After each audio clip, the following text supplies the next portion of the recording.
So, have you, like me and so many others, been imagining the perfect life? One where you do what you love without the constant constraint of a physical location or a boring office or the drudgery of the daily commute in crowded and polluted cities? Instagram and Facebook and TikTok and YouTube are filled with people posting from glorious beaches and charming little European towns, mountain chalets where they are like perched on impossibly gorgeous views and are sipping a nice drink whilst plugging away at their laptop. They work at their own times, from the places of their choice, whilst indulging in a rich and fulfilling life experience, visiting new countries and cities and learning new languages and cultures, all whilst making tons of money. Sounds like the dream life, doesn't it? There's probably no one who would say no to this dream of becoming a digital nomad, living in a location-independent, technology-enabled lifestyle that allows you to see the world. But in reality, if you survey people who do it by quitting their jobs and moving to a new country like Thailand or Malaysia or Costa Rica, the results are quite mixed. Some thrive in the new environment and they take to it like a fish to water, but many also crash and burn. They suffer financially as they struggle to match their old income. They're financially constrained as their money and their visas run out.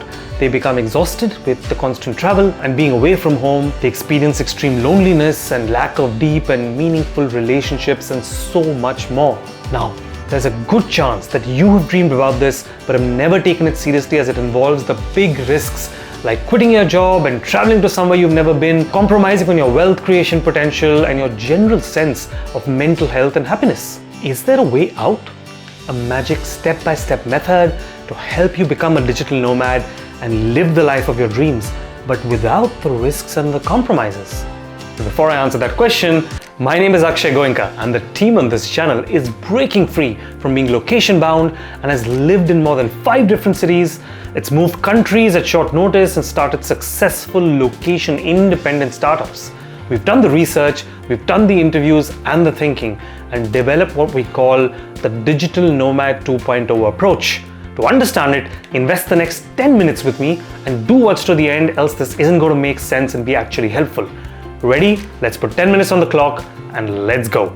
The first step is to split the journey into phases. Rather than making one massive jump by quitting your job and moving countries, start small and figure out what works for you. In the first phase, maybe try a few locations to see what works for you before committing. Second, make sure that you continue your work as a remote employee to maintain financial stability.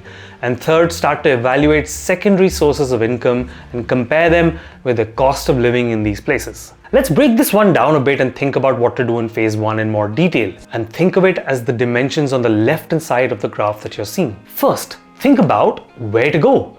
One common mistake with being a digital nomad is to commit all of your eggs to one basket. When you quit your job and move bag and baggage to another location in a completely different part of the world, it's of course a great adventure in the short term.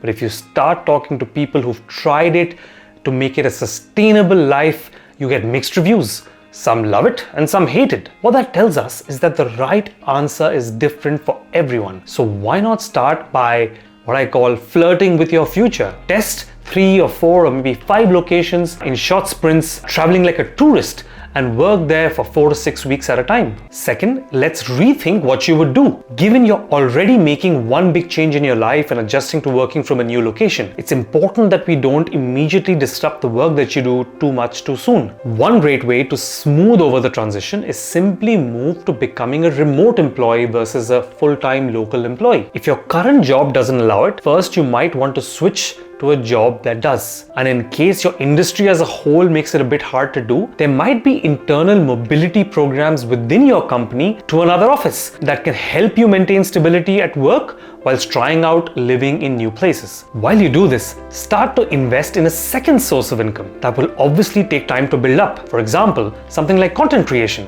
which takes time to slowly build a follower base and a content library for at least a year, if not more, before it has the potential to become reasonably attractive from an earnings perspective. In fact, building multiple careers is one of the biggest unlocks to success and happiness in your career, regardless of whether you even move countries. I'd start now, and if you want to have a detailed perspective on how to do that, I have a great video on that topic. I'll leave a link to up here and also down below. Third, Think about your net earnings and the wealth creation potential. If you do continue with your current job and the salary that you're earning, it should feel a lot more attractive when you move from an expensive metropolitan like New York or London or Mumbai to work remotely in a more beautiful but also a lower cost of living location like Malaysia or Thailand or Costa Rica. This will help you smooth over the transition period whilst you're testing out where you want to live. We can call this difference between what you earn and what it costs you to live the cost arbitrage. And as you evaluate different places and choices on where to live, evaluate the cost arbitrage as well. And there are many online resources like Numbeo and livingcost.org that help you do this comparison. Finally, do make sure that you think about the opportunities to earn leveraged income, which helps you de-link your earnings from the time that you have to spend every day. And there are various forms of this, including hiring people, building and deploying in-demand rare skills, building technology-first businesses like an app, and starting to own parts of businesses in the form of equity. This concept of leverage, which is the secret ingredient to becoming wealthy, is an absolutely life-changing one. And if you are interested, I have a full video on this topic. I'll leave a link to up here and down below that you could watch after this. Now that you've completed a successful phase 1, where you've seen the trailers and are ready to decide which movies you actually want to see, let's now talk about how to narrow it down to 1 or 2 locations that you can actually start to spend more time at, maybe a few months at a time or even 6 months of the year. This will really help simulate the feeling of properly living there, but you can also still come back to home base for a few months in between so it doesn't feel too detached. Eventually, you can always make this full time. Now, if you think about what you do in phase 2, if you had already started investing in a second career like content creation, it's probably been 9 to 12 months, if not more, and the income from that should hopefully have started to add to your earnings and wealth creation already. The choice going forward is going to be yours. But if you want to slowly wean off your dependency on your primary job, which you continued as a remote employee, especially if you've traveled to a location that's not the best time zone to work, you can start doing that now by either reducing your working hours in a part-time model or completely switching roles to a tertiary career. You can also start thinking about moving from being a remote employee to becoming a remote entrepreneur by evaluating ways to build and run online technology-enabled businesses and freelancing instead of being full-time. At the end of phase 2, you always have a choice to go back to home base, or for some reason, if your shortlisted locations aren't working out, you can go back to phase 1 and start to look again. But if you're satisfied with your choice and you want to start to explore making it a bit long term, then you can move on to phase 3, where you start to choose your perfect mix of location and time spent. Some would want to be there full time, all year round. Some might want to continue with a 6 months model, where you might spend 6 months at a beautiful warm beach location during the winter months of a colder country, but go back and be in home base for the summer. Some might want to split time between even more locations. You can simply choose what works best for you as your perfect mix. By the way, your earnings from the secondary career might have picked up enough to now actually stop working for your former employer if you want to, and build on becoming a remote entrepreneur and truly location independent. Finally, across all of these phases, it's important to keep a few things in mind to de-risk the move and make sure that you prioritize your mental health and happiness. 1, try as much as possible to ensure proximity to your home base, allowing you regular visits. Many people who become digital nomads report feeling lonely and lacking in meaningful relationships, and hence this could be a great way to keep in touch with all of your friends and family back home as you transition. 2, ensure as much as possible that the time zones are not too far off, which will once again allow you to be in touch with your friends and family at home, but will also make it easier for you to do your current job remotely and for you to work normal hours at your remote location versus working late nights or very early mornings, which can be disruptive and kind of hard to sustain in the long term. 3, make sure that you're putting away a rainy day fund, which is available to you in all locations with ease. And I'd recommend putting in at least 6 months of living expenses before you actually move.